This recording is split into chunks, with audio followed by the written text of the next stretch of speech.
Right, okay, everybody, welcome back. Another episode, another video episode. It's been a while since we've done one of these. So, okay, another tricky subject today, or revisiting a tricky subject, should I say. So, about 3 months ago, I interviewed Tom O'Carroll. Tom being a self-confessed paedophile, but more interestingly, I guess, he was a pro-paedophile advocate. Now that episode, if you want to go back and listen to it, probably a good prelude to this episode was episode 51. It's a long one. It's about 3 hours long, but I do recommend you give it a listen for some perspective on this episode. And so during that episode, during the introduction anyway, I mentioned that I wanted to explore this subject from two perspectives, from the subjective perspective and then from the objective perspective. So we're speaking to Tom. We've done that side, the subjective side. Now we're moving on to the objective side of the issue. So my guest today is Juliet Grayson. Juliet is a psychotherapist, coach, and teacher specializing in working with couples and sexual problems, and also people with terminal illness. She's the author of Landscapes of the Heart, The Working World of a Sex and Relationship Therapist, and she is the director of StopSO, a UK-wide independent network of suitably qualified professionals willing and trained to work with potential sex offenders, and their families. So, Juliet, welcome to the podcast. Thank you for joining me. It's interesting to be here. I'm a little bit nervous, but let's see how this goes. Oh, you don't need to be nervous for me. It's just a conversation. Okay. So I guess before we get into the weeds with this, as always, I would like to know a little bit about you and your history, and in particular, what led you to specializing in not only the sex and relationship stuff, but also with child abuse. Really, I'm interested in what the crossover may be there as well. So, over to you. Okay, so I used to teach horse riding, and when I taught horse riding, in a way, I was working with people and building their confidence and helping them to understand more about relationships. And I really think that my work with couples and sexual problems started there, because what I noticed was the way someone related to the horse was very similar to the way they related to their partner. So if they were too gentle with the horse, they were often too gentle with their partner and didn't put clear boundaries down. If they were too strict with the horse, then they were often a control freak in their relationship. So I noticed that pattern, and I was always interested in people, but maybe animals felt safer first of all, which is why I got into the horses first of all. And then gradually over time, I moved over to people and trained as a therapist in about 1991, I think. And originally a one-to-one therapist. Then I had a couple who came wanting some help, and I did okay with them, but I thought there's more to this than meets the eye. Found a weekend workshop, went along to that, loved it, and thought I really want to find out more about how to do this. So I ended up spending 3 years at the Maudsley Hospital training in working with relationships for 1 year, and then sex for actually it was 2 years, not 3 years, sex for the second year. So by this stage, I was already a qualified therapist by the time I did that training. And I'm a bit of a training junkie. So I then went off and trained in a group method called the PESO-Boyden system, which I just think is the most phenomenal therapeutic method I've ever come across. And I run a group nowadays of that with sex offenders.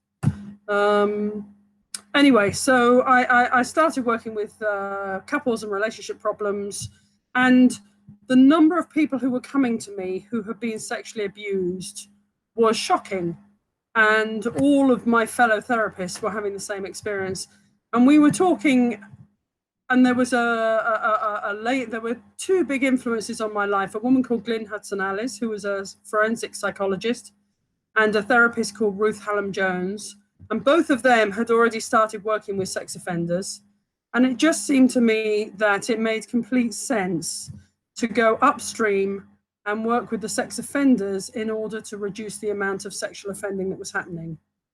And you know, a lot of people try to stop the second sexual offence, but really my passion and StopSO's passion, this organisation that I set up, is to stop the first sexual offence.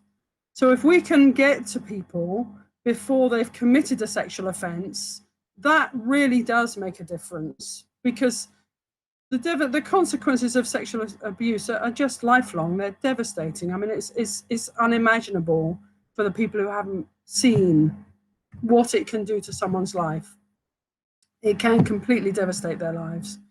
And having seen enough of that and worked over and over and over again with people who become victims, a group of us got together and we just thought, let's stop this, let's go upstream, let's set up a UK-wide organisation that will offer therapy to people who know that they're at risk of committing an offence, so that we help them never to do that. And I had a guy who came to me. My first client was before I'd even thought about setting StopSO up, was a guy who was making obscene phone calls. And actually, you know, he was a nice guy. He was doing bad things. And I really had learned to separate out the behavior from the identity. In other words, who someone is different from what they do. And you can get some really nice people that do some bad things. You can also get some nasty people who do bad things. But so I worked with this guy, and he had been to 3 therapists before he found me. And they had all judged him or shunned him and hadn't helped him. And actually, I thought, if we're trying to help this guy stop, and if this guy is motivated to stop, then we have to not shun him. We have to not make him feel bad. We have to try and find a way to give him the support he's asking for, not to commit these offences. And so I'd had that experience of working with him. I had a friend who worked at Park Prison, which is a sex offenders prison. And he told me about people who said to him, if he was a creative writing teacher, helping them with that. And he'd said to me, there were people who were coming to him saying, I tried to find help before I got caught, but I couldn't find any help. And I thought, well, what kind of society are we if we condemn child molesters, which of course we should and do, but we're not offering people who know they have an attraction to children, we're not offering them any kind of help at all.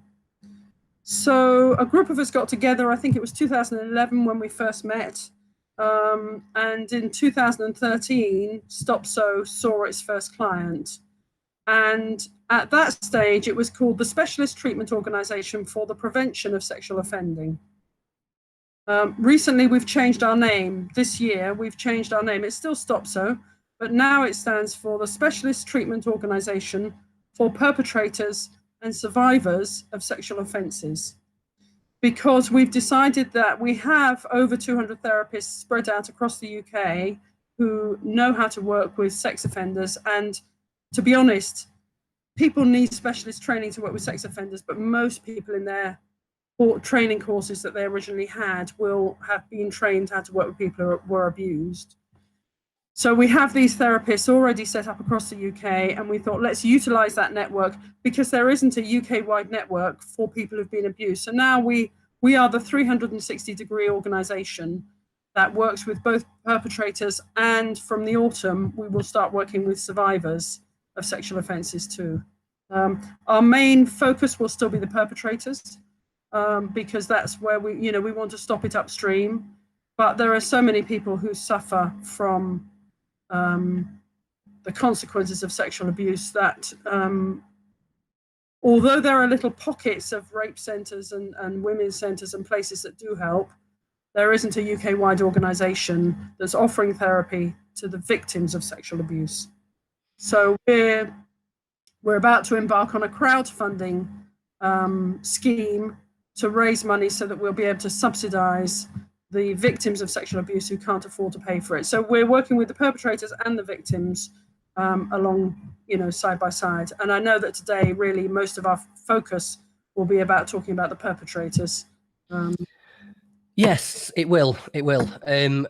The first question that's popped up for me there, Juliet, is I'm wondering why is it taken till 2011 for a bunch of people to get together and think, well, hang on a minute, let's not stop waiting for the first offence to take place. Let's try and stop the offences taking place in the first place.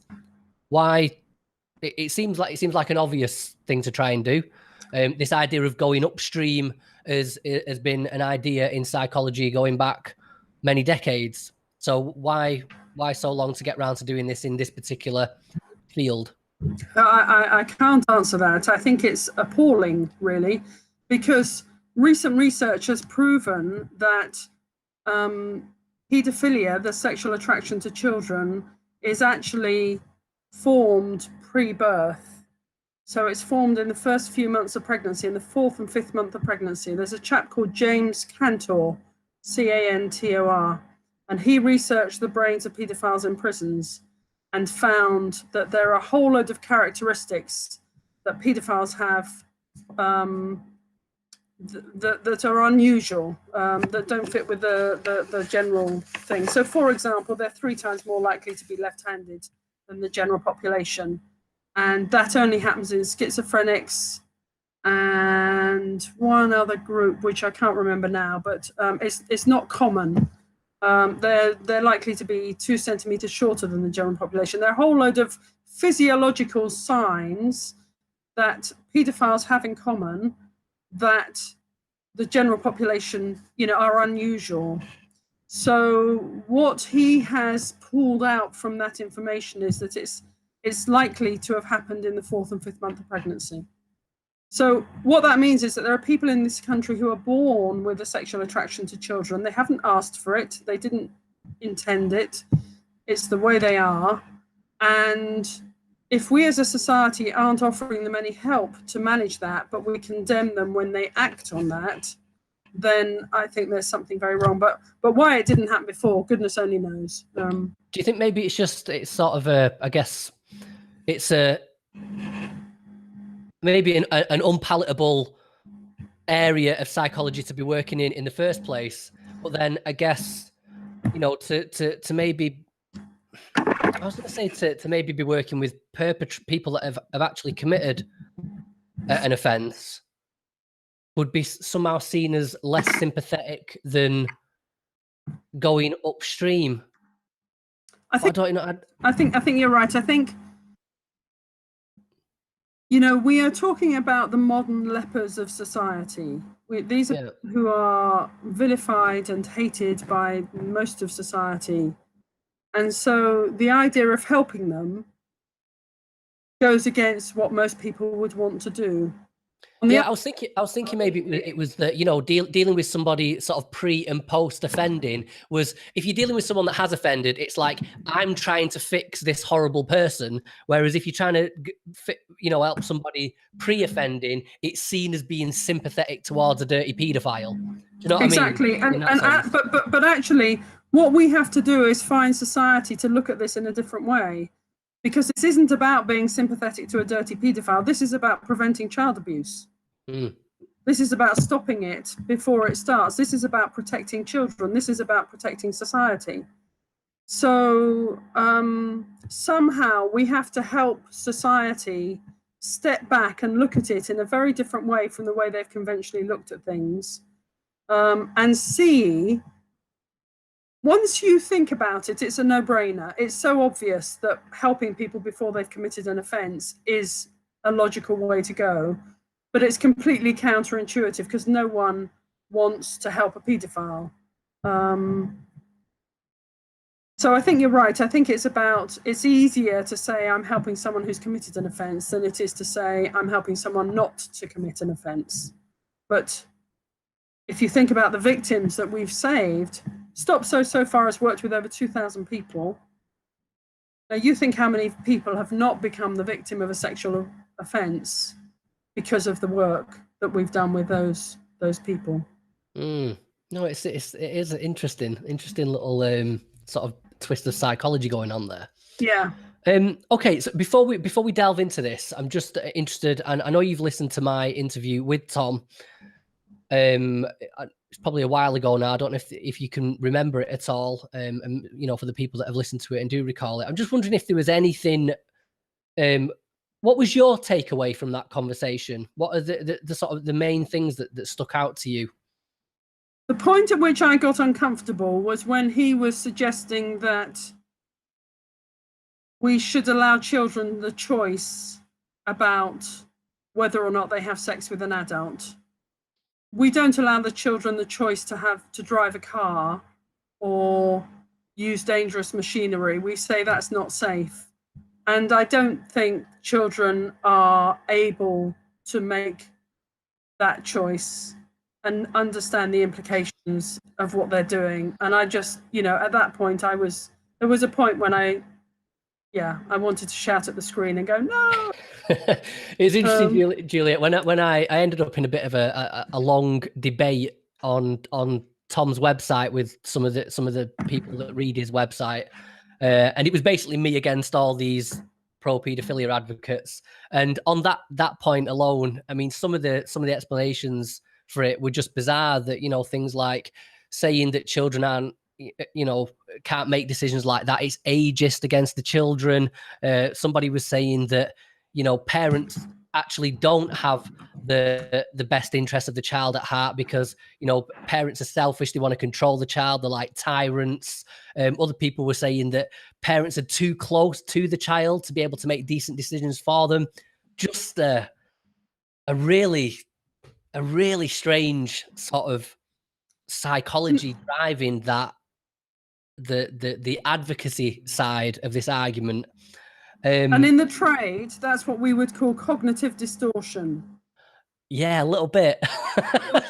Is where you persuade yourself that something is okay because you find all kinds of justification. I do it when I want to eat chocolate. Chocolate's not really going to be bad for me. I've even read some research that says dark chocolate is good for your heart. People do it when they want to drink more wine. We all, it's a human characteristic, cognitive distortion. But one of the things that we do in therapy when we're working with someone is challenge those kinds of beliefs that don't fit in with general society beliefs. Let's put it that way. Yeah, I think what'll be interesting about this conversation today, and I didn't think about this when I set up the conversation between you, with you and Tom, and this idea of being objective versus subjective. They're not actually perfectly analogous in the sense that you're dealing with people that obviously want to reach out to you because they realize they've got this sexual attraction, and it's like, oh God, I don't feel comfortable with this. Whereas the conversation I had with Tom was, this is people that don't care. The people that are in Tom's little network, they're not going to come seeking out your organization. They're perfectly okay with their sexual proclivity, orientation, whatever you want to call it.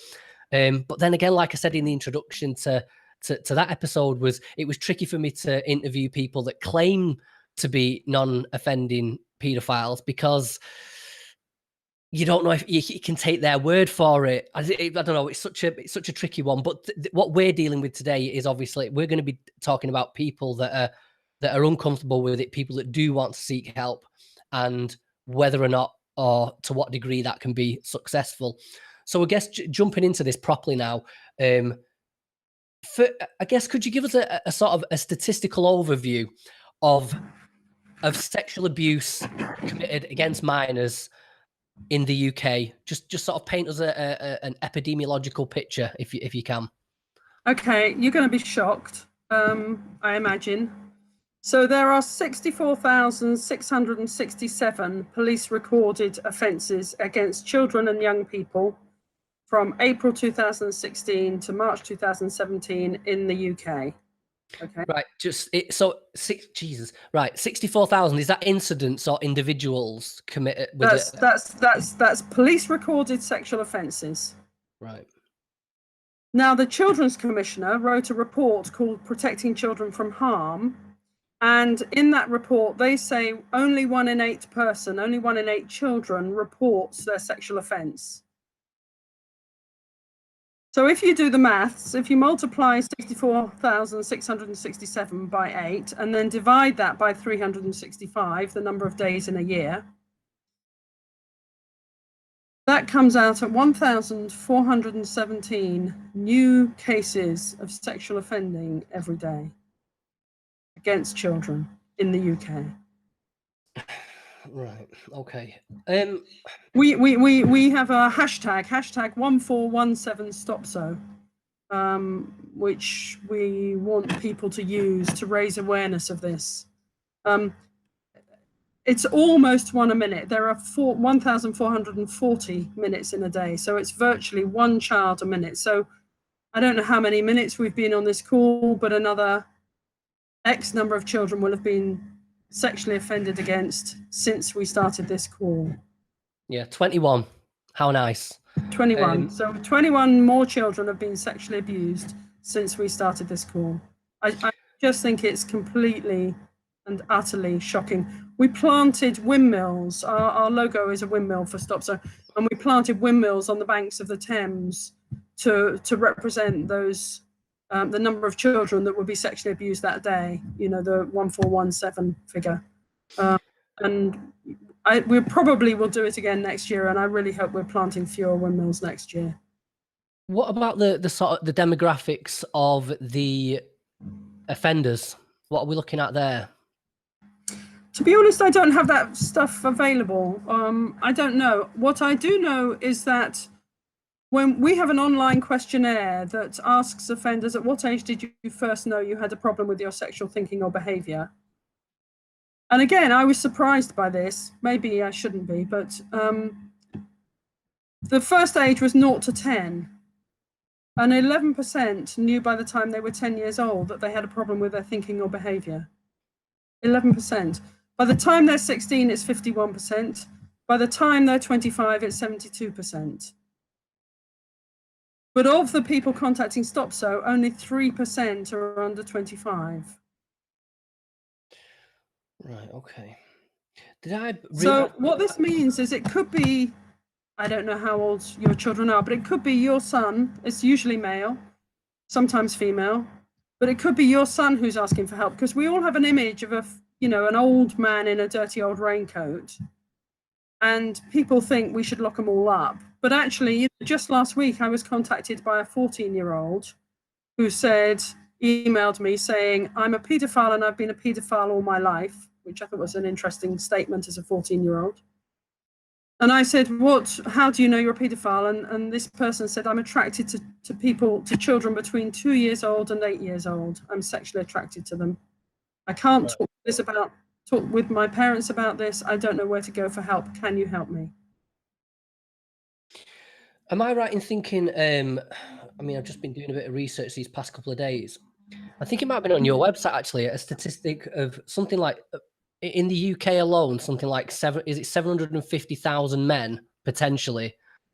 Sexual interest in children. Yeah. Now, that's the National Crime Agency gave that figure. 750,000 men in the UK with a sexual attraction to children. Now, do we know what we mean when we're talking about children? Because, yeah, I mean, it's one of those topics with there is a lot of nuance involved, even if people want to deny it. And I mean, even I've got to admit that we have to make a distinction between, guys that find, the age of consent in the UK is 16. So, the guys that find 15-year-old girls who say physically resemble to some degree a woman, only, 6 months away from being legal or whatever, surely that's different from somebody that finds 3-year-olds and 4-year-olds attractive. Is there a not so much a scientific definition of a paedophile, but what would be your working definition of that? Well, my working definition is the scientific definition, which is a person who has primary or exclusive attraction to a prepubescent child. In other words, 11 or under. Right. And then from 11 to 14, it's an ephebophile, is the correct name for someone who's attracted to that age group. There are, and I can't off the top of my head even remember, I think there's a neophile, which is for young children. So these are called chronophilias. So chronos, time, philias, love. So it's about people who are attracted to people of different ages. So technically, a paedophile is only attracted to 11-year-olds and under, but the National Crime Agency statistics will probably include people who are attracted to 15-year-olds as well. So the whole age of anyone who's underage. Right. Okay. And they say that pure paedophiles is probably about 2% of the population, maybe 3%, of people whose main attraction is to children. Because there are, in that 750,000, there will be a lot of people who are attracted to children and to adults. right. And so the way I think about it is it's like a continuum. And at one end of the continuum, we have people attracted to adults. At the other end of the continuum, we have people attracted to children. And then you have people who are, here, who are attracted mostly to children, but can be attracted to adults. And those are the ones that, in a way, if we can get them into therapy, we can really help them. Because those are the ones, if they have a trauma, which often happens to them when they're around 7 or 8, if they're boys, 8 to 9 if they're boys, 7 to 8 if they're girls, that trauma seems to turn some of those people into being more attracted to children. And if I work with them as a therapist and I help them with their trauma, that seems to redirect them to be attracted to adults. So there seems to be a group of people who are on this line of this continuum of attractiveness for adults and children who can be turned back to being attracted to adults. And then we have other people who are only attracted to children and will never be attracted to adults. And bless them, they're going to have to manage their sexual desires for the whole of their life. Because whilst the attraction isn't illegal, the action is illegal. Right, and just to sort of finish off, sort of painting a picture here, and one thing that doesn't get spoken about very much, I'm guessing you've got experience in dealing with it, is what proportion of is it female to male? Because surely there's female paedophiles as well. There are. The statistics would show it's about 10% females. Wow, that's way more than I thought it'd be. Well, and I suspect it's more than that. I was talking to a guy who was in prison, not for a sexual offence, in Ireland, and the next door prison, this is just what he told me, I haven't checked the facts on this, but he said, and this was 15, 20 years ago, the next door prison had 650 nuns in for sexual offences. This was in Ireland. I haven't checked that out, but from my work with people as a therapist, I think that there's a lot of possibly lower level abuse, in other words, touching and stuff, that happens between mums and aunts and family members. So I think there's more female offending than is generally recognised. Right, okay. But the statistics would say 10%. Right, so I want to delve into something you just sort of you mentioned then about this idea of trauma and sort of like the origins of it. I want to delve into that a bit more because, like you just said then, a lot of people that become paedophiles, develop a sexual attraction to children, it's based in trauma. But then as well, at the beginning, you were mentioning this research by James Cantor as well that said that it was identifiable pre-birth. Yeah. I don't. Are they in? Those things maybe seem like they may be in conflict with each other, or are they more in cahoots with one another? Those two elements. Well, the way James Cantor would say that it's in the mind, pre-birth, formed, can't be changed. That's it. Full stop. End of story.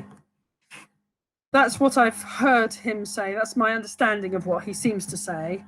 My sense is that just as we have homosexuals and heterosexuals and we have bisexuals in the middle, so in the same way we have attraction to adults, attraction to children, and it's a continuum. And I think, and I haven't spoken with him about this and I need to ask him about this, but I think that there are these people who are somewhere in the middle who have never had their attraction to children particularly awakened, and they are vulnerable. So for example, the guy who might look at adult pornography and then happen to fall across child pornography, because it's sort of in the pornographer's interest to get people hooked on child pornography and paying for it, because then they can make some money out of it. And so I come across people who would never have gone to a shop to buy an adult magazine in the days when you had to go out and buy a magazine of child abuse images, but who, when surfing the net, accidentally come across something. I say accidentally, but maybe genuinely accidentally come across something, or get shown a picture of what's clearly a 21-year-old in a school uniform, and they say, if you like this, click here, and it takes you through to a pop-up which is a 18-year-old in a school uniform, and before you know it, suddenly you're looking at images of younger children.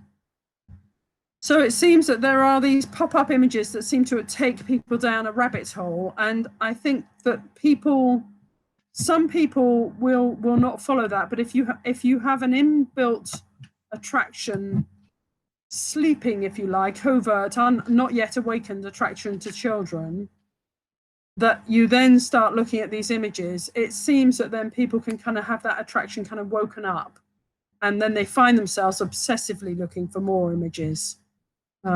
So that's a story that I hear from time to time from people being, caught for child abuse images. And what about this idea of trauma? Have we got any idea why that would cause? I mean, and I'm assuming by trauma we're talking about somebody who's experienced child abuse themselves. We're not just talking about No. It can be any trauma.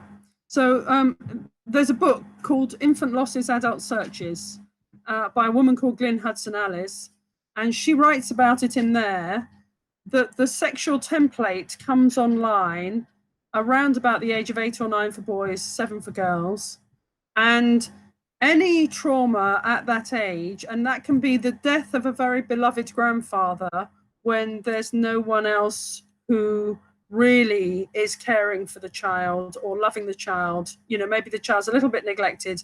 There's a grandfather. This is a client who I had, so I'm talking from experience here.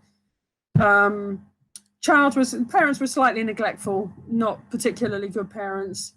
Grandfather died when he was 8, and it devastated him because he had been very, very attached and connected to his grandfather, who had taken him to school and taken him out and bought him clothes and, made sure that he had enough to eat and everything. When the grandfather died, that seems to have triggered something. Alcoholic parents, that seems to be another thing. Another person I worked with stood in front of a fireplace and his dressing gown went to light, and that caused the trauma. So there seemed to be a whole range of things, not just sexual abuse, a whole range of different types of trauma that, if they happen at a particular age, seem to impact what I would call the sexual template. So the way we think about sex and the way we gain pleasure. It's just amazing how often that happens at that age. I don't know. The thing that sort of jumps out for me there, Juliet, is that I guess that, to some extent, everybody can claim some sort of trauma as a child, but how do we make the connection and say, well, in the case of this person developing a sexual attraction to children, it was this incident with the fireplace, or it was this incident with the grandfather that did it? Because it seems like I don't know. I don't see the connection there. You're right. I mean, many of us have traumas, and many of us have a trauma at the age of 7, 8, or 9, and it doesn't contaminate or corrupt the sexual template, and we grow up perfectly normal. But it's just fascinating, as I work with sex offenders or people at risk of committing a sexual offence, when I heal that trauma, their attraction seems to turn back to adults. And it's not 100%, but it happens regularly enough that I think there is probably some correlation. And it's borne out by the research from Jan Panksepp, talks about that phenomenon. Okay, so how many people come to you and say, I don't know why I'm like this. I haven't got any trauma. I don't really look at porn or anything like that. It just is. It came out of nowhere. I would say that the percentage of the people who I work with who offend, who look at pornography, is higher than the percentage of the general population who I work with. Mind you, I don't ask the general population. You know, if they come because they've got some family loss, I don't go into and there's no sexual offending problem, I don't ask them about their use of pornography. But a lot of people who come to me for sexual offending issues do look at pornography. So that's one thing. So they probably won't say, I don't look at any pornography. Right. I suspect that many men look at pornography. I don't know what the stats would be on that, but I would think it may be quite high, the number of men who look at pornography. But if you're asking me, you know, how many people come to me and say, I haven't got a clue why I have this attraction, I would say 90% or 95%, maybe even 100%. Quite a few think they had quite a good childhood. They may not have been aware of the kind of neglect that they suffered or what might have happened. So I was working recently with a guy who is a voyeur. So he's in his late 40s and he's come to me as a voyeur, wants to stop. And he has no idea what caused it, no idea at all. But when we were talking, he told me that when he came home from school, he would often find his parents making love in the living room. And they didn't stop when he came in from school. And they thought that was perfectly normal. His mother was a drug user. That was absolutely so normal in his household that it never occurred to him that it didn't happen for all children. And so, as I pointed out to him, there's a thing called repetition compulsion, which is where there's an unconscious desire to repeat and repeat and repeat something to try and bring closure, I think. To try, if I do this, what do you want me to do? Finish the circle. Yeah, and the longer I leave it, it's slightly uncomfortable. And then if I do that, there's a kind of relief.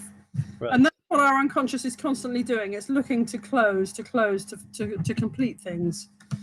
So just the awareness that his voyeurism had been something he'd learned as a child, and you know, that had kind of opened a Pandora's box for him that shouldn't have got opened. Just that awareness was enough for it to stop. And he's not had a problem since he became aware of that. So one of the things that I find is that people, and he doesn't call that a trauma, and nor do I, that was just what I would call repetition compulsion. This desire to complete something, an unconscious desire to complete something. I had another guy who went to a school where they had a spare corridor. And so they decided to close the end of the corridor. They put a door on the end of the corridor and they put boys' urinals down the corridor. So they made it into a boys' toilet. My client at the age of something like 13 was there having a pee, and a group of girls got hold of the key to the door, opened the door and went, "Ah, you've got a small willy, you've got a small willy." He came to me in his 50s as a flasher. When I said to him, "What's your target audience? Who do you want to flash at?" He said, "I hate it if I flash at a mother who's got a child and I haven't seen the child. I hate it if I flash at someone who's shocked. What I really want is a group of women on a hen night."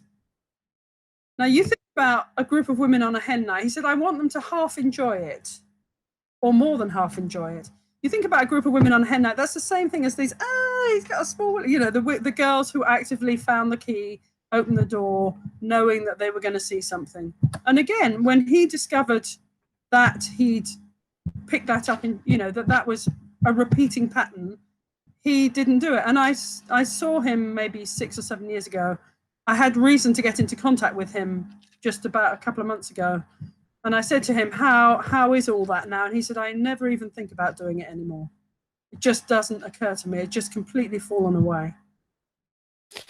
Yeah, you see, the thing with something like that is you can see that the connection between the two is Yeah. obvious. And you can see that maybe if there's some sort of how you'd bring about some sort of resolution there. Same with the kid who's witnessing his parents having sex and becomes a voyeur. And I can see how that resolution takes place. But then when you're saying things like, you know, people are saying, you know, my grandfather died, and then as a result of that, I want to have sex with children.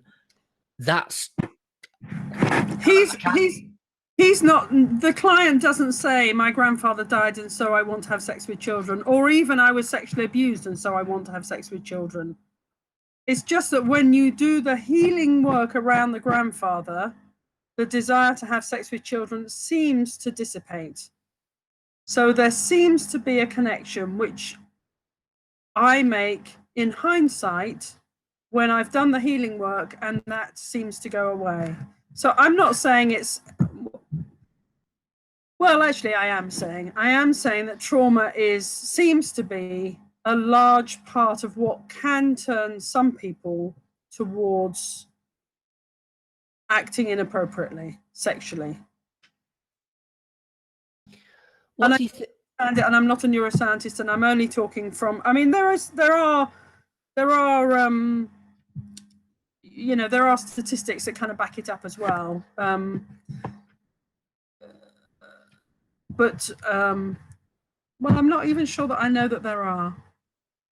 I wouldn't know where to find those stats, so I don't know. There are many other people aside from me who've worked with sex offenders who have that same theory. Let's put it that way. Yeah, so you're speaking anecdotally from you know, the experiences with clients. Yes. I mean, just sort of, you know, I know it's nice to have evidence in neuroscience and all that, but have you got any personal theory about why a non-sexual trauma would create a sexual, like a fetish or a proclivity or whatever, and then why in just talking about that trauma, you know, attaching meaning to it may be that then the attraction just disappears. Because I mean, I'm thinking about sexual attraction from my perspective. The type of woman that I find attractive, all the therapy in the world ain't going to cure that. There's no talking that's getting rid of that. It's there. It's in me. It just is. And I want to be very clear. I'm not saying that all people who are attracted to pedophile. Sorry, I'm not saying that all people who are attracted to children can be healed. I'm absolutely not saying that. Okay. What I'm saying is that there are some people who are attracted to children who seem to be able to be turned back towards an attraction to adults. And there are many people who are attracted to children who have to live with that and find strategies and ways of avoiding being around children. So, but in answer to your question, the only meaning I can make of it is this thing about the sexual template coming online when we're 7 or 8. So there are various different circuits that Jan Panksepp, Panksepp, says come online at various stages. Most of them come online when we're quite young. So there's a seeking circuit, there's a rage circuit, there's a fear circuit, there's all these different kind of neurological circuits that we're born with to survive. And the lust template, the sexual template, comes online later. And the only meaning I can make of it is that something happens that corrupts that, and that causes problems. But to be honest, I've no idea. I'm not a scientist. I haven't got a clue. No, well, it's okay. We can speculate here. It's fine. Yeah. Okay, so I want to sort of hone in on this idea of prevention now, and particularly this idea of getting to somebody while, like you were saying, that, you know, most people, the stats here, what was it? Most people, well, by the age of 16, 51% of it were people that knew they had this sexual attraction to minors, which is super intriguing, especially from a treatment perspective. I guess my first question, though, is I'm interested in what causes somebody to make that move from being somebody who just harbors the sexual attraction to somebody who commits an offence. Yeah, it's very interesting. It's a very interesting question. First of all, one of the things they have to do is they have to come over their internal inhibitors. So we all have strategies. You know, you don't walk down the high street and have sex with every woman who's attractive to you, I presume. No. Most of us have ways of stopping ourselves from doing stuff that we know is inappropriate, but you know, we might like the idea of it, but you know, we know we're not going to do it. So those are our internal inhibitors. There are ways of helping us. You know, I don't steal from every shop I walk into. You know, I know that that's socially not acceptable, and I don't do it. Sorry, Juliet, is this you confessing to some sort of repressed kleptomania where you want to rob every Yeah, shop? absolutely. I think if I could get away with it, I definitely would be a bank robber. Yeah, me too. And the thing that stops me is that I don't think I would get away with it. Yeah. So, and speeding, you know, I've been done for speeding, and I try and drive within the law. And it's not that I particularly want to go fast, but anyway, that's another story. But my right foot seems to be a bit heavy. So, so we have to overcome our, you know, the socialization and the things that tell us that it's not okay. And cognitive distortion is one of the ways of doing that. So finding other people who share your viewpoint is one way to do it, or persuading yourself. So, you know, I had a guy I worked with who was attracted to children who said, well, she was wearing a t-shirt that said, come and get it. This is a 6-year-old child. The mum's put a t-shirt on that says, come and get it. And the guy I was working with said, surely that means that she wants to have sex. And I said, no, that's what the mother's put her in. That's not what the child wants. So we have ways of persuading ourselves that something is all right. And that's the first thing. I mean, one of the things just to say here is that there are some networks online like Verped, I don't know if you've come across them, which is an online organization for virtuous pedophiles who support each other in not offending. And I think that those kinds of things are really helpful and really important because they challenge each other when someone strays near the line. Their dedicated purpose is not to commit offences. And in a way, that's what we need. We need networks and support groups that will allow people, if they start to persuade themselves that something's all right, who go, nah, that's not all right, that's odd. So that's the first thing. The second thing they have to do is find a target who's vulnerable. So they have to, once you've overcome your internal kind of things that stop it, then you have to find a child who is going to be interested. So this is another point where society can intervene. If we teach our children to say no, and we teach our children that it's okay to say no, then that child isn't going to be the one that's picked out. And just like when we watch the nature programs on TV, you see the tiger or the lioness going for the zebra that's, you know, to one side and separated out. The same thing happens with vulnerable children. People who are attracted and predatory will choose the child who's vulnerable for one reason or another. Then they have to persuade the child that they want to do this, and possibly persuade the family that they're safe. So there are all these kind of different stages of steps that have to be taken in order for someone to actually be able to commit an offence of touching a child. Of course, 90% of sexual abuse actually happens within children, 90% of serious sexual offending happens within a family.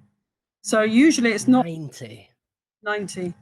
Usually it's not the stranger who's coming in from outside, it's the family member who's coming in from inside. You know what? I suppose that's sort of, I know it's shocking, but I suppose it sort of makes sense because everything you've just mentioned, then, you know, like it's the perfect circumstances for it, isn't it, for somebody to get away with that? And many of those won't necessarily be pedophiles. There'll be someone so they won't necessarily be a person who's got an attraction to children, but they'll somehow fall in love with this child or molest this child, you know, just because maybe they're not getting sex elsewhere, maybe they're people have all kinds of bizarre reasons that are not attracted to children, but do end up molesting children. So I just want to be really clear that, you know, there are many non-offending pedophiles, people who never look at child abuse images and never touch children. And there are many people who touch children who actually are not clinically don't fit the clinical definition of a pedophile. But their major attraction is to adults. You know, another sort of reason that I've read in some of the forums that I've sort of stumbled across when I was doing my research to interview Tom was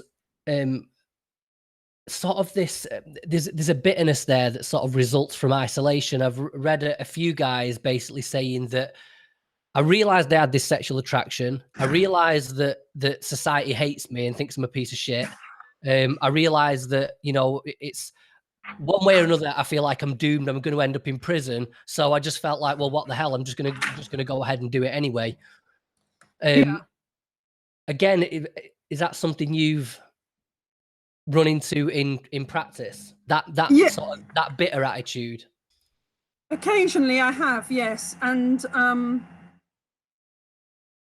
basically, I think that there's so little support out there for someone who has a sexual attraction to children to help them remain non-offending.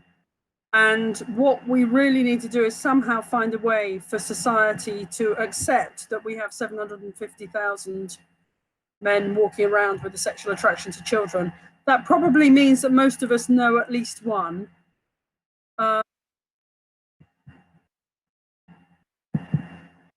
And so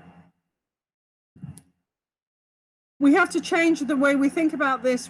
Society has to make it okay for someone like that to be able to get help. We have to make the help readily available to them. One of the things at StopSO, we have 89% of the people who come to us self-refer, and most people pay for their own therapy. But about 20% who come to us cannot afford to pay for their therapy. Either they're young, like that 14-year-old who was asking me for help, or they're on benefits, or they're unemployed. And at the moment, we don't have the funds to be able to help them. And one of the things I would like is that we find a way to get some funding to be able to help the 20% who approach us, so that we can give them the therapy that they need not to act out, so that they can live pro-social lives rather than anti-social lives, and to help them with that sense of resentment that society is not doing anything to help them, and I'm going to get caught anyway, so I may as well do it. I mean, that's just the worst, isn't it?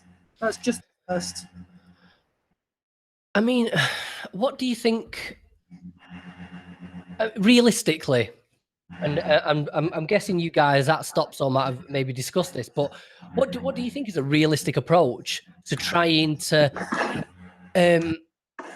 you know, I mean, the idea of getting people to sort of accept pedophilia is, I mean, it just strikes me as completely unrealistic, but just maybe getting people to reluctantly say, to sort of reluctantly support the idea of helping people that haven't offended but that are pedophiles. I mean, I don't know.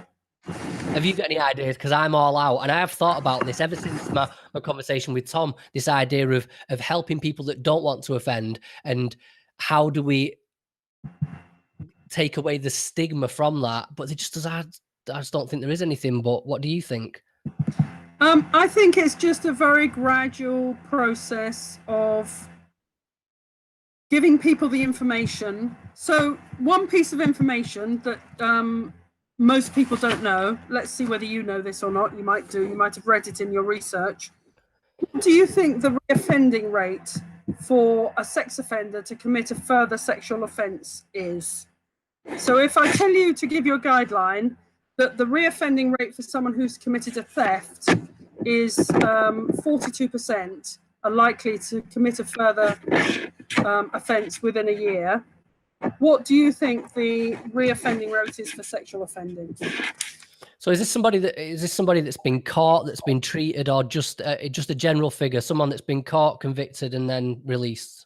Someone being caught, convicted, released without treatment, and the likelihood of them committing a further sexual offence.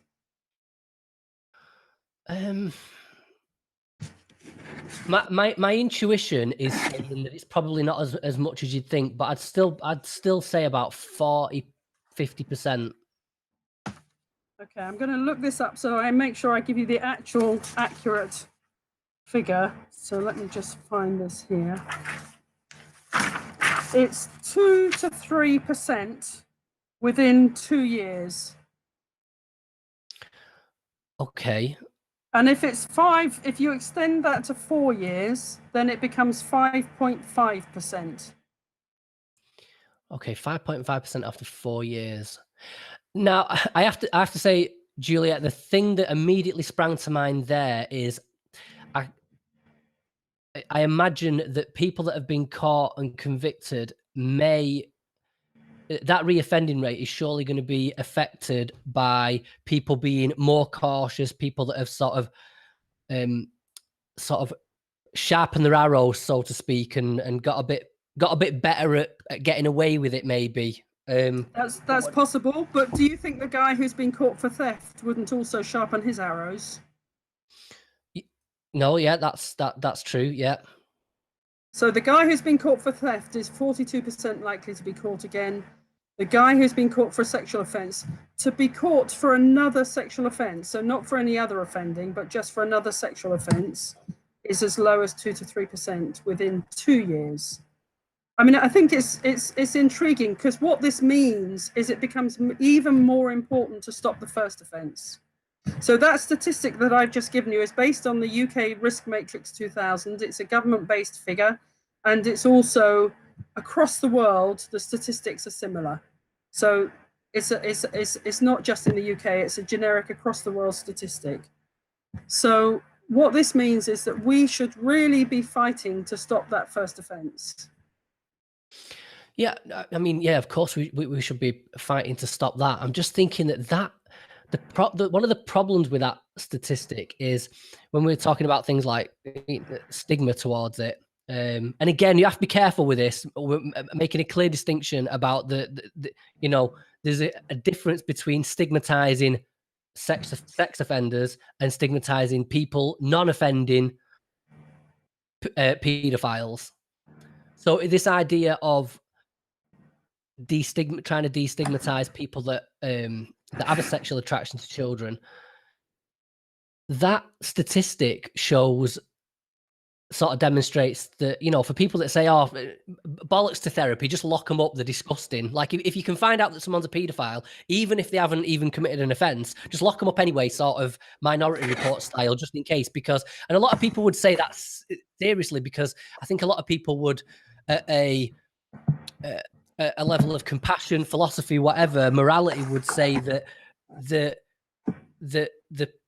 even the potential harm to a child isn't worth it. The fact that you're attracted to children, even if you haven't committed an offence, is enough to justify saying, well, just lock them up. And that statistic you've just given me almost sort of bolsters that argument, because it says, well, if you lock people up, it works. Okay, so your 22-year-old son is arrested for looking at child abuse images. So should we lock him up for life? Is that the safest thing to do? That way he'll never go on and commit a contact offence. I've got to be honest and just say that I don't know. I don't know is the answer to that. Or your brother. I don't know if you have a brother, but if your brother was arrested for tomorrow. Yeah, the thing is, I'm trying to. There's an emotive response to that, which is hell no, it's my son, and it's it's, you know, it's only images, and surely we can do something.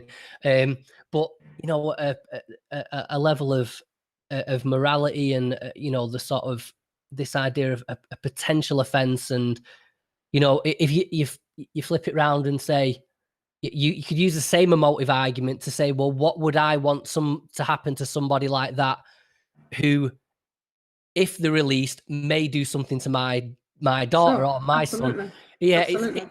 it's a tricky one. It's a tricky one to answer that one, Juliet, without me actually sitting down and really thinking it through. Sorry, Julia, in line with what we're talking about today, though, I guess my intuition does weigh on the side of, well, hang on a minute, like we have to sort of step back from this and say, surely there's a difference between a guy that's viewing images and somebody who's sort of that's raped a child. We have to make that distinction, and so it is a really, really complex issue, and you know, I completely understand the general public's perception that the only thing to do is to lock them up. There's another kind of side to this, which is, so we've got 750,000 men in the UK with a sexual attraction to children, according to the National Crime Agency. I think it was 2013 or 14 or something they said that. So it's probably gone up since then. There are currently 80,000 people in prison for all crimes, for theft, for murder, for fraud, for burglary, and for sexual offences. So shall we knock down your house and build another prison where your house is? You know, we don't have enough space to lock up all these people. That's just an actual reality. We just can't do it. And then there's the cost of locking them up. So it costs $65,000 a year to put someone in prison for 1 year, if you include the police time and the court costs. And to give them therapy costs about $2,000.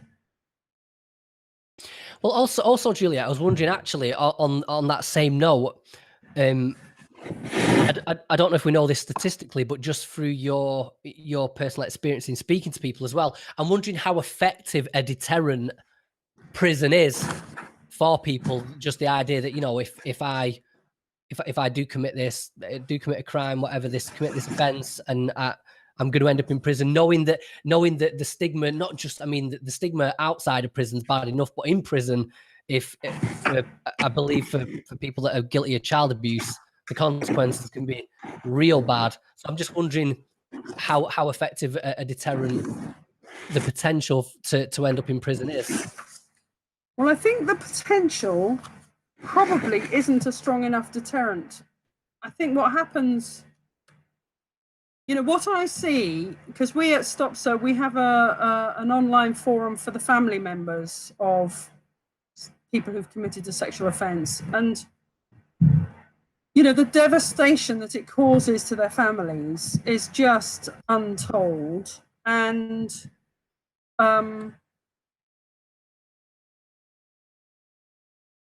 when someone has committed an offence and they've lost their job, which often happens, and they've lost their relationship, which often happens, so they've had to move out into another house, which often happens, and their life has fallen apart, which often happens, and people might start spitting at them in the street, which happens, and so, and their friends disown them and don't want to know them anymore, and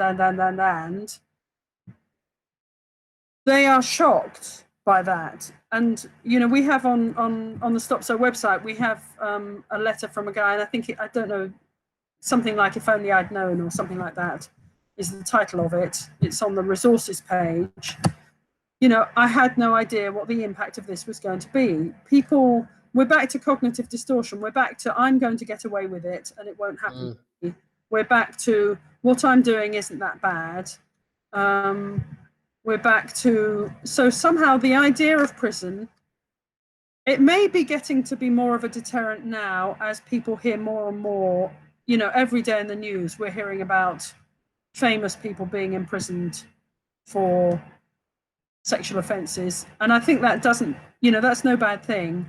I think it does help to focus the mind. And maybe that's what's bringing more people forward to StopSO asking for help, because they are aware that there will be consequences and they're afraid of those consequences.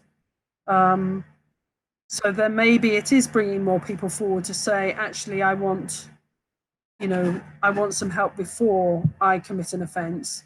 So far we've been asked for help by 2,043 people, of which 1,566 were in the last 12 months. So the number of people contacting us is going up exponentially, and it's often connected to when I do some TV or radio or a thing like this, and people hear that there's an organisation out there, and they think, okay, I'll reach out and try and get some help. And I really think that in order to protect society and in order to protect children, we have to be doing something. It's no good shutting the stable door after the horse has bolted. We need to be proactively providing the help that these people need earlier on, particularly, if we can get to young adults and students and let them know that there's help out there if they want to reach out for it. That has to me, that has to be the way forward. Right, so you've segued into that perfectly for me, Juliet, because this is what I wanted to move on about, and this I wanted to move on to now, and this is sort of the part of the discussion that I'm most intrigued in. So this idea of people realizing their sexuality or their attraction to children during the teenage years, when the mind is still malleable, when it may be still. People are still sort of questioning the sexuality, and that maybe there's something that can be done for those people more successfully than adults. And also, what's interesting about this as well, sort of thinking about it personally, is you tell me the story of a 45-year-old man who's attracted to children or whatever, and maybe he's sort of distressed by it, and to an extent you can sort of sympathize with that person and think, well, it's shitty and everything, but it's, I don't know, just at a base human level, the sympathy only reaches a certain level. But when you mention something like, if you tell me about a 12, 13, 14-year-old that realizes this about themselves, and they're distressed by it, and they just feel like, they know, like, my future, if this is what it is, if I'm a pedophile, my future's in tatters already, like there's nothing left for me, that pulls at my heartstrings a little bit. And as he said, I may as well commit suicide now, because I'm never going to be able to satisfy my sexual desires in a legal way. Yeah, and so you see, it's this is like we were talking about before, this idea of sort of reducing the stigma, encouraging people to go seek help. If there's a weak point in the public's perception of it that might be, I can't think of a better word, I was going to say exploitable, but that can be taken advantage of in a positive way. I think this is where it is. This is where you're going to be able to, where people are going to be a bit more sympathetic towards it. Yeah. And also, like you were saying, this is potentially where it's most treatable as well. However, I'm interested in whether this idea of, it's well known that the malleability of the teenage brain, and that it's not fully formed, the prefrontal cortex hasn't fully formed and doesn't so till about 25, I think it is, fully. That's a well-known thing. The idea that sexuality exists on a spectrum, and that might be malleable over time as well, that's well known. So coupling these two ideas together, that we might be able to take teenagers, young adults that are attracted to children, and change it or prevent it. Is this a proven idea, or is this just a hypothesis based on these other well-known facts? I don't think you can't change someone's sexual orientation. People have been trying to do that with homosexuals for decades, and it doesn't work. So okay, so what is it we're trying? Pedophilia is a sexual orientation. You know, being attracted to children is a sexual orientation. So you might think I'm giving a mixed message here, you know, because I've been talking about helping people to redirect towards adults. The people that we really can help most are on that continuum, the ones who aren't completely at the I'm only attracted to children end. I think they just have to learn to live with it. And they have to come to terms with the fact that they will never be able to have sex with someone who they want to have sex with. That is such a hard thing to kind of imagine. And we have, and I work with people who are and remain non-offending pedophiles, and at least by offering them therapy, I give them a safe place to come and talk about it without having to inhibit themselves, because most people wouldn't want to hear their desires. And there's something about speaking something that can release it. I think we've all had that experience where we've been angry about something and you express your anger and it goes. You don't have to shout, you just can talk about it and it lessens. And it seems that the same is true with sexual attraction. But, you know, I thank God that I am not someone who's sexually attracted to children, and that I'm able to have a healthy sex life with an adult, you know. I think I've gone off the track. What were you saying? What did you ask me? I forgot what you asked me now. Sorry. Well, actually, I'm just I want to stay on this point just for a minute. And you sort of brushed up against it there when you said there's something about talking about these things that you know, it releases pressure, like this pressure cooker effect. But when you say there's something about it, what, again, it might be just speculating, but what do you think that is, and why does it work in the case of? Because I just can't imagine it working. Again, I'm bringing it back to my own sexuality and just, you know, being well aware of how sort of how strong the drive can be and some of the stupid things that it can make you do. I'm just not convinced that if I had to go the rest of my life having never be able to sort of express myself sexually with the type of woman that I'm attracted to, I'm not convinced that talking about it would do anything. And I think we see examples of this with guys in prison, and how aggressive the prison environment is. And I think there's actually some research to show that, the effect of conjugal visits can have on the amount of violence in prisons, that it sort of mitigates it. But I don't know what is talking doing? How is it helping someone that's attracted to children specifically? What's it doing for them? Well, there's a whole load of things that I do during a therapy session. So one of the things I might do is help them handle their stress levels, because emotional self-regulation is correlated with acting out. So the 12-step movement talk about we're at more risk of, if you're an alcoholic, you're more at risk of turning for a drink when you're hungry, angry, lonely, or tired. Halt. Same is true with this kind of stuff. So I will talk to them about when someone feels lonely, how do they manage those feelings? What can they do that they might not have thought about to reach out in a pro-social way, in a safe way? How can I help them develop their network of friends so that they have friends who they can go out for an evening with, rather than wanting to sit at home and look at child abuse images? Right. How can I help them manage? So when people get highly stressed, they're more likely to act out. So how can I teach you about your emotional self-regulation so that you're less likely to put yourself in situations where you get highly stressed? Or if you are highly stressed, you know how to calm yourself down more quickly.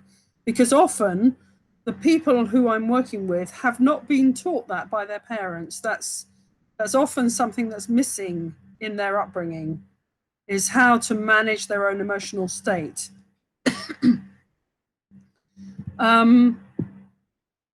They may have antisocial attitudes. They may have views about women that are, women are there to be used. Women are always trying to take advantage of them. Children don't mind if, children want to have sex. We heard that the other the other week. You know, as children want to have sex, it's the parents that are stopping them. I can bring in another perspective and go, hold on here, this is what you're talking tosh now, and this isn't normal, and you need to understand that this is not a socially acceptable way of thinking about the world. So I can challenge people, and because they trust me, and because they know that actually I have a lot of empathy for the situation that they're in, and I really appreciate the bravery of them coming forward and asking for help. That's such a tough thing to do. And I think, you know, rather than condemn them, I feel like giving them a medal for saying, I want help, not to stop. So they see that in me. They see it's very genuine. They see that I genuinely want to help them. So then they talk to me about what they really feel and what they really believe. And then I can challenge that. And I can say, no, that's not okay. That's not normal. That's not acceptable. And so little bit by little bit, you chip away 2% here, 3% there, making them take responsibility for their actions, recognizing that having an attraction is one thing, but how you act on that, that's what you're responsible for. You know, no one's responsible for the way they think, but everyone is responsible for the way they behave. So just because someone has an attraction to children, if they can manage not to act that out, and you know, you talk about the type of woman you're attracted to. Again, I'm sure that there are many times when temptation is put in your path, and for whatever reason you choose not to follow up on that because you're married or they're married or the circumstances aren't appropriate or whatever it is. We haven't talked about your sexual history. Maybe we'll come to that after the program.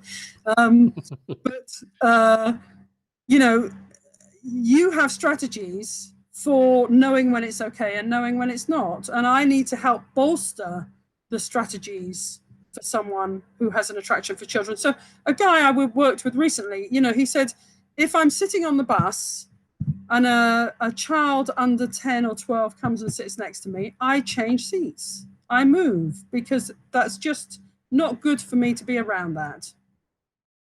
So helping them to become more aware. I was working with another client recently who's not got any of these issues, but is working with weight issues. And she has a habit of dropping into the garage on the way home and picks up a bar of chocolate. And I said to her, at what stage do you know you're going to buy a bar of chocolate? She said, I don't know I'm going to buy the chocolate till I'm in the garage, and then I can't resist it. So I said, well, at what stage do you choose to drive home the route that goes past the garage? Why don't you drive home a different way so you don't go past the garage? And it's doing those things. It's helping people to become very conscious early on of the choices they make. So she wasn't recognizing that on her way home from work, she was making a choice to drive home past the garage. Then when she got close to the garage, she'd go, oh, I'll just call in there for a pint of milk. And while she's buying a pint of milk, oh, I'll just buy a bar of chocolate. So that's that cognitive distortion again. And by helping her to become aware of the earliest point at which actually what she realized is as soon as she gets in the car having left work, she's already decided to go to the garage, but she hadn't let herself know that. And if she catches it early, she can say, no, I'm not going to go to the garage. I'm going to drive home a different way. So, you know, for someone who has a sexual attraction to children, it's one of the things that I have to do is really help them with those kinds of decisions, to notice early on when they're making a behavior that's already taking them down a particular pathway that's going to put them in a dangerous situation, dangerous for them situation, and dangerous potentially for a child. I guess I don't know. It just seems like, yeah, the idea of just sort of taking the edge off rather than trying to completely eradicate something which is completely unrealistic. If you can just keep it under enough under threshold, I guess, is sort of in the safe zone, maybe. Yeah, exactly. So yeah, well, bringing us sort of back on track to what you were talking about before we ventured off down that little rabbit hole was talking about people that were the ability to treat people. We're talking particularly about young adults that were sort of in the middle of the bell curve, that weren't exclusively attracted to children, but were attracted to both adults and children, and the potential for treatment there. What's your question? And well, just yeah, I was saying before about whether it was because of this idea of the malleability of the young brain, and whether if you get to someone early enough that is attracted to both children and adults, whether there's any way of encouraging a sort of exclusivity to an attraction to adults. And also I was asking whether this is all sort of hypothetical or whether this is actually a sort of a proven approach to it. So I'm sure that there's, I mean, we know that the brain of teenagers and young adults is malleable. We also know that brain plasticity carries on throughout life. So again, what we're coming back to here really is my dedication or my obsession with trying to stop the first crime, because whether it's a child or whether it's an adult, if they haven't yet acted out, those behaviors are not yet consolidated. It's like taking a drug addict before they've got hooked on heroin or crack cocaine or whatever. If you get them before they've had that first hit, then it's easier to change their thinking at that stage than it is when they're further down the line. So yes, we need to be targeting young adults. We need to be targeting children. We need to let them know that it's safe for them to come and ask for help. We then need to let them know that they can get that help free of charge because they haven't got the funds to pay for it. So society needs to, really, I think the government should be funding this. It would be way cheaper for society to pay to fund therapy and keep them, So the research, which is all done on people who've already offended, the research shows, and this is over kind of more than 4,000 offenders and looking at more than 4,000 or 5,000 non-offenders, if they have therapy, and it's all been done in a group so far, or the vast majority has been done in groups. If they have therapy, they're 26.3% less likely to be rated. So I think, and this is my personal opinion, that one-to-one therapy is going to be more effective than group therapy because you can really target it to what that individual needs, and they can have it for as long or as short as they need. So I have people who are coming to see me 7 years after they first started coming, just on a periodic basis, just as a maintenance thing. So if we can target people and help them be able to reach out, get therapy to prevent them from committing that first crime, financially, it's a no-brainer. I did the statistics, and I think it was £867,000 would fund StopSO for 2 years.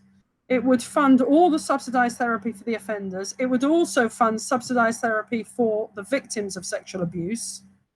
And the reason is because most people pay for themselves. So 867,000. If we kept 13 people out of prison, we would be equal, So if we keep 4, you'd have covered your costs. We're cost effective. Now that's for a 2-year program for StopSO to work with people all across the UK. And I'm sure we would keep more than 14 people out of prison. I'm absolutely convinced of that. I don't have the statistics to back it up, but I'm sure of it. Yeah, well, I mean, that was going to be sort of my final question to sort of wrap this all up. I'm intrigued again whether you've got the stats or whether it's anecdotal at this stage, just how effective treatment is. I guess. Yeah, well, I guess I'm interested in both sides of it. I'm interested in how effective treatment is in preventing people reoffending, but more interested in how effective treatment is in stopping it in the first place. The problem with trying to assess how effective treatment is in stopping it in the first place is if you go from 0% to 0%, it doesn't look very impressive. So there's no way of knowing at the moment. What we're hoping for is that at StopSO, we're hoping for a couple of things. One thing we're hoping for is that some kind soul will decide to fund a really rigorous evaluation project. so that we can really evaluate the effectiveness of our services. So that's something that we would need, and probably we're looking at about £20,000 for that or something. The second thing we're hoping for is that some kind soul, and to be honest, I doubt if the government are going to do this. I think we're, crowdfunding, we hope, will allow us to subsidise the therapy for the people who are victims and survivors of sexual abuse. But again, I think it's going to be a member of the public who sees the benefit of this and realises that what we have done up to now doesn't seem to be working. The year on year, the crime figures for sexual offending go up, not down. And year on year, we're hearing about more and more and more of this happening. So this is a new approach that's actually financially very cost effective. And wouldn't it be great to really give it a thorough chance to try it out and see how it works? StopSO has over 200 therapists across the UK already trained or in training. So we've got all of that infrastructure is set up. We just need to let more and more people know that we exist, and we need the funding to be able to subsidise the people who can't afford to pay for themselves. And it's, it's 860,000. It's not actually an awful lot of money for a 2-year project. So if there's a millionaire out there who's watching, or a multi-millionaire out there who's watching this podcast and who sees the wisdom of stopping the first crime and preventing all of those children, 1,400, how many minutes have we done so far, roughly? We're on 90 minutes. So another 90 children have been sexually abused in the time that we've been doing this podcast. I mean, that's just awful.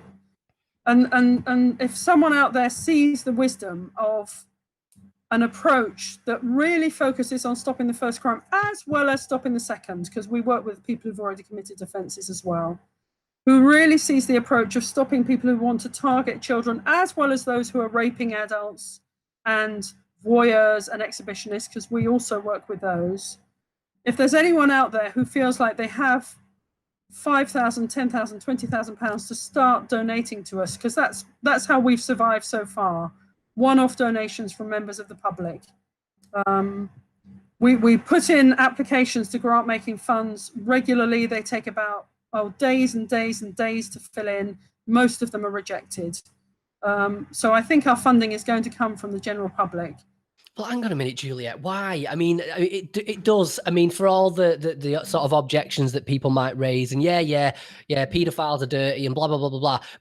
At the end of the day, the people that are dealing with these grants and universities and charities or what have you, surely these are sober-minded people that are supposed to be dealing with this sort of thing. So why is a project that seems so blatantly obvious that needs to be funded, why isn't it getting the support from the government or the grants turned away? I have no answer. I mean, it's just such a socially unacceptable thing, and so many people don't get it. They don't think about the benefit of preventing that first offence. The devastation.